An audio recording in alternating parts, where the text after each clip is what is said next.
A few weeks ago, Bandai released a new trailer for Little Nightmares 3 simply titled The Friendship Trailer, and while it played things quite safe and showed very little that we hadn't already seen, there was one particular shot that caught my eye. This one, a giant clockwork puzzle that Lo and Alone are seen interacting with. It only appears for a few seconds, but the longer I looked at it, the more I felt that there was something important here, which led me to a whole string of connections and realizations. In short, I believe this shot to be a key that may help us explain how the world of Nowhere operates, predict the structure of Little Nightmares 3, and even resolve one of the oldest mysteries in the franchise. But before getting into all of that, I want to preface this theory by sharing some thoughts on the current state of Little Nightmares lore and the way we collectively understand it.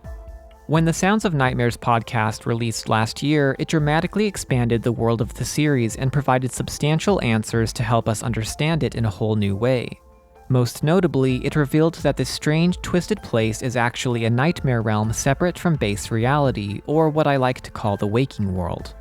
And throughout Noon's experience at the county's psychiatric institute, we learned so much more about it, including the process by which Nowhere gradually snares and steals children for itself. But in true Little Nightmares fashion, with every answer given, a new mystery rises to take its place. It's hard to overstate just how significant this information is to the lore of the series, and for that reason, I'm frankly quite surprised that more people aren't talking about it, especially when it's strongly implied in the podcast itself that there are secrets within for us to find. I will review every tape, uncover every secret. The answers lie therein. I think there are two main reasons for this lack of interest. First, I suspect that many fans of the series haven't listened to the podcast at all, perhaps thinking that it doesn't sound very interesting or can't really provide an authentic Little Nightmares experience. But in truth, this isn't really a podcast in the traditional sense, and I think calling it that sells it a bit short. Rather, it is a fully realized audio fiction series with incredible soundscapes, music, voice acting, vivid imagery, and plenty of twists and turns, easily meeting the tone and quality bar of the Little Nightmares games in its own way. I would strongly recommend at least giving the first episode a try, even if you don't think podcasts are your thing. I promise you won't regret it.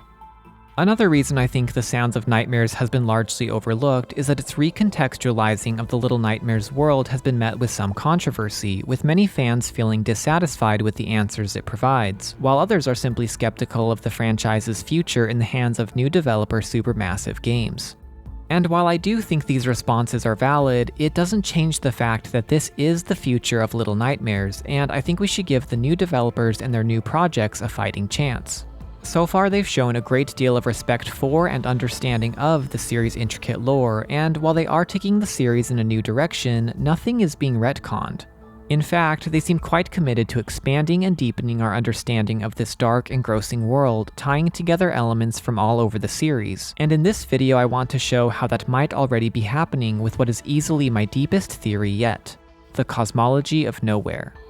Do be warned, there are major spoilers for the full Little Nightmares series ahead, so make sure you're caught up before watching any further. Okay, I know that intro went a bit longer than usual, but now we can get into the good stuff. Let's begin by breaking down this shot from the trailer. At first glance, it appears to be a large clockwork puzzle that would normally be driven by a system of gears beneath the floor, but these appear to be switched off since Lo and Alone are moving the arms manually to get them into a certain position. It's not entirely clear where this contraption is located.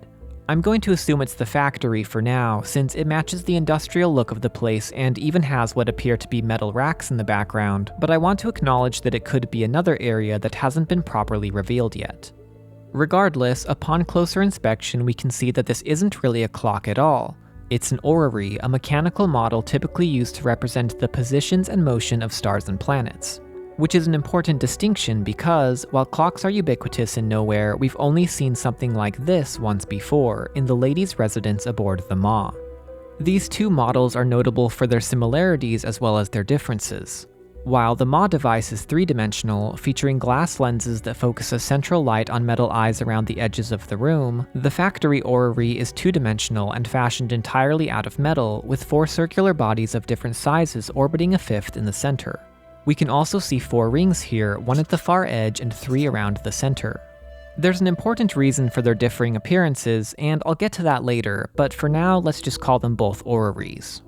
The very existence of these contraptions shows that Nowhere has some form of cosmology that is understood and tracked by its residents, but unlike traditional orreries, I don't think these are representing stars or planets. Instead, they represent regions of Nowhere, regions that are each overseen by a great giant of flesh and eyes like the Signal Tower. Now, I know that might sound like quite the logical leap, and since this idea provides the scaffolding for the rest of my theory, I should back up just a little and explain how we got here. In Little Nightmares 2, it was revealed that the Signal Tower is actually a massive living creature merely taking the shape of a structure, using its powerful signal to pull the entire Pale City into its thrall. And thanks to the Sounds of Nightmares podcast, we know that there are many other entities like it. The shopping mall from Chapter 3, for example, is very explicitly shown to be a living structure of flesh and eyes. The building has vein-like patterns in its white marble floors, suspicious shadows behind shop windows, and in the upstairs theater, a deformed eye functions like a projector while a giant mass of flesh sits on the floor behind it, connected to the walls by a number of fleshy tubes. Beyond this, both the prison from Chapter 1 and the maw from the first game are described as being alive in some sense, and both feature a powerful human host that keeps the place running just as the Thin Man does for the Signal Tower. When Noon recounts her dream of the prison, she explains, I crawled ahead and another passageway appeared on the floor, its edges throbbing in the dark.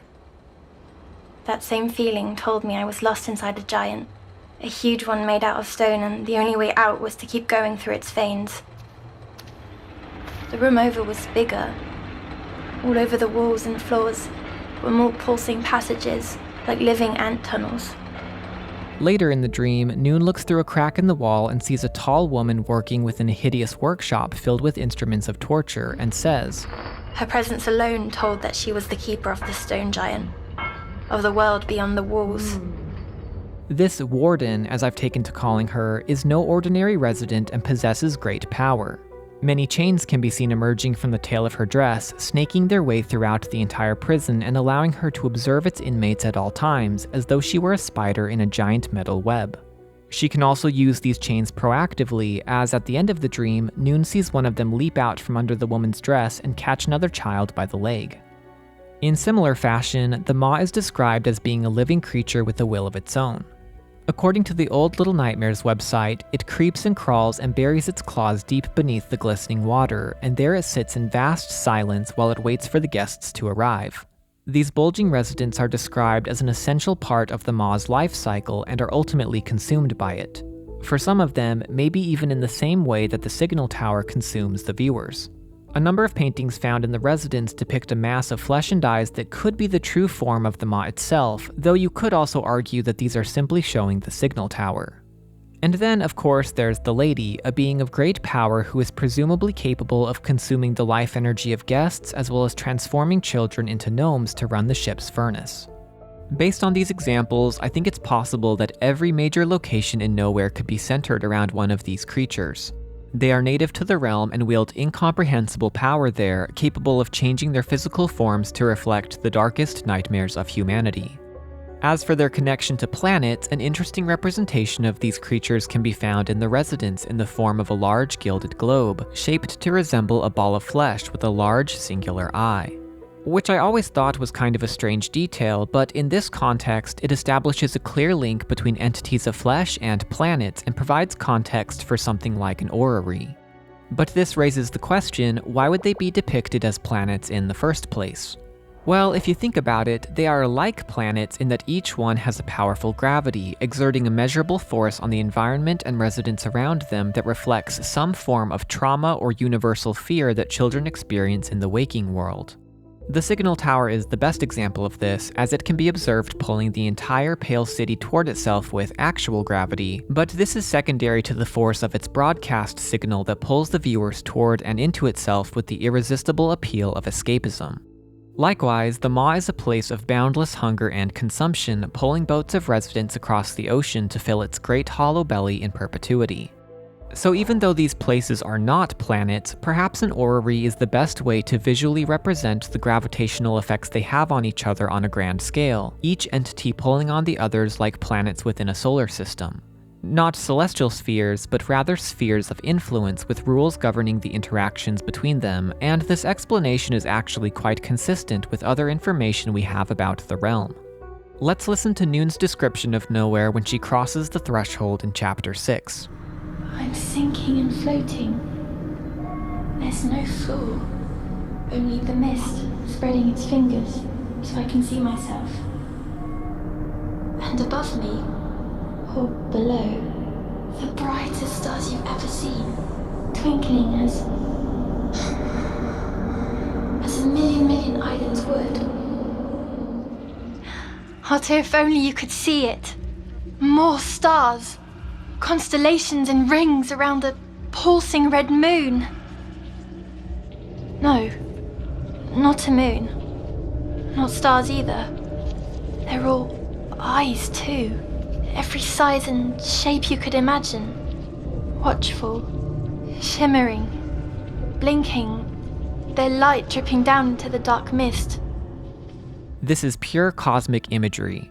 Stars, constellations, moons, even rings like those observed on the factory Orrery are all represented here. Overall, a brilliant image of an infinite universe. A universe of eyes, each one a specific location with a specific purpose. And just like the stars and planets of our own universe are organized by galaxies and solar systems, it would make sense for the eyes of Nowhere to be organized into groups as well. Perhaps groups known as clusters. As you may recall, we've been told that Little Nightmares 3 is set in a cluster of dystopian lands called the Spiral, and not only are most galaxies spiral-shaped, they also just so happen to come in clusters. At the very center of this great cosmic collage is a giant red eye, perhaps the ancient progenitor of them all, that monitors the threshold and judges who is worthy to cross. I believe this is the eye that Otto sees in Chapter 5 when he connects Noon to an apparatus that can translate her dreams into images on the machine's monitor screen. As soon as she falls asleep, a dark oval silhouette appears, splitting open to reveal a white pupil that glares like the sun. Otto is immediately struck by some otherworldly force, choking the words in his throat and overwhelming his senses until the machine suddenly turns off. Unlike Noon, the counselor is not welcome in this domain. At least, not yet, and as such is not permitted to gaze upon its many wonders. Speaking of which, let's return to Noon's description of Nowhere for a moment. Importantly, everything she describes when crossing over is her view of Nowhere from the threshold, or to use her own term for it, the halfway place, a liminal zone between realities. If this is how Nowhere looks from the outside, then how does it look on the inside? I believe it is all one vast realm, with its many separate worlds divided not by the vacuum of space, but by the waves of a great ocean. Something I realized quite recently is that, as varied and diverse as the many known locations of Nowhere might be, when we go through them one by one, there's a little detail that nearly all of them share in common. The Maw traverses a great ocean, spending most of its time buried beneath the waves. The nest is perched high atop a lofty, precarious island in the middle of an ocean, and the Pale City also resides on the sandy shores of an ocean. Moving over to the podcast now, the bathhouse sits only a short distance away from an ocean. The carnival is described by Noon as being like a ship, and the carnival we see in the Friendship trailer has portholes in windows and walls that all but confirms it travels on water, likely an ocean based on its truly enormous size. Meanwhile, the sewers are periodically filled with a massive amount of water that crashes through its twisting tunnels, a phenomenon that could be explained by a nearby ocean cycling between low and high tide. Finally, regarding Little Nightmares 3, the necropolis appears to currently be, or at one point have been, located by an ocean based on the fact that a giant ship is stranded just outside its walls. This leaves only 4 areas unaccounted for: the prison, the workshop, the factory, and the shopping mall. Of these, the first 3 could possibly be by an ocean that we just haven't seen yet, and as for the shopping mall, it actually makes a lot of sense for this to be the odd one out, since I believe it was effectively severed from the rest of Nowhere, as explained in one of my previous theories. This recurring appearance of an ocean can't be a coincidence, can it? What was that thing Noon said earlier? Twinkling as a million islands would. That's kind of an odd way to explain stars, unless this is more than just a throwaway line and is actually a clue to help us understand the true nature of Nowhere. An endless ocean of stars, each one a wandering island shaped by the fears of humanity's children. This would bring a whole new layer of meaning to the ferryman. He doesn't just ferry these children to the Maw, he ferries them everywhere, traveling between these many island worlds at will, and we might see him doing just that in the podcast.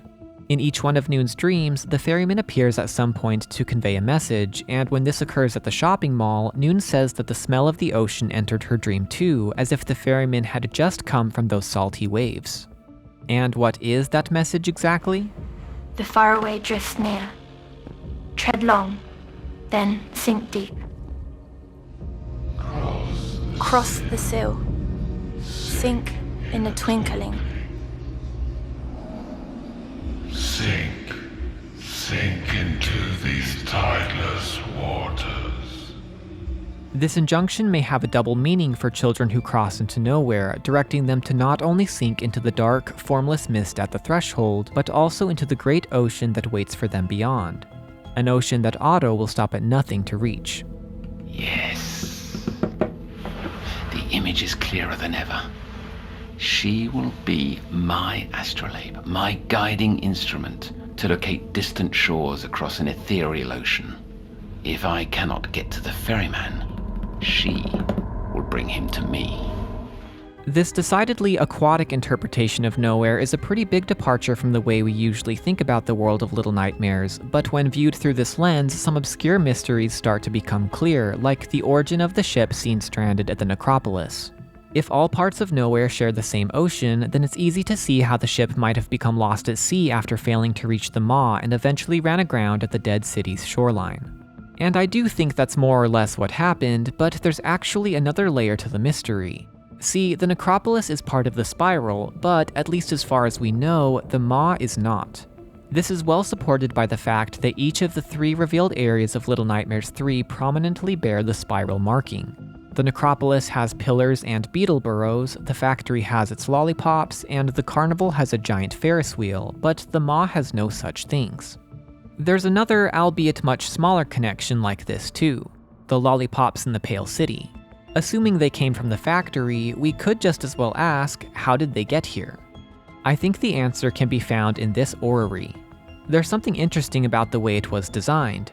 Namely, all of the worlds will physically overlap with each other at some point in their revolutions.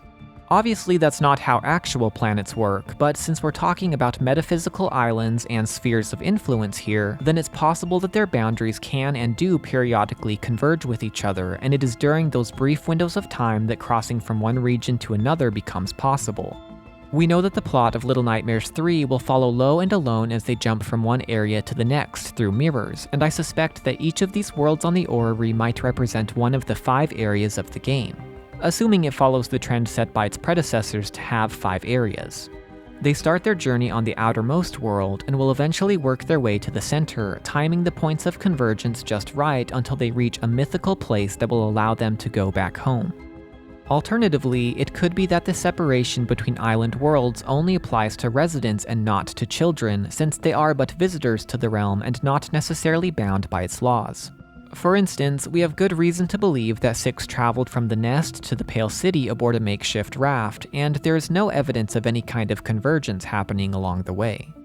Regardless, going back to the stranded ship, I'm wondering if it was bringing guests to the Maw from a different region but somehow fell behind and missed the convergence window, causing it to end up here in the spiral instead, a totally different system, one in which the ocean might have receded long ago.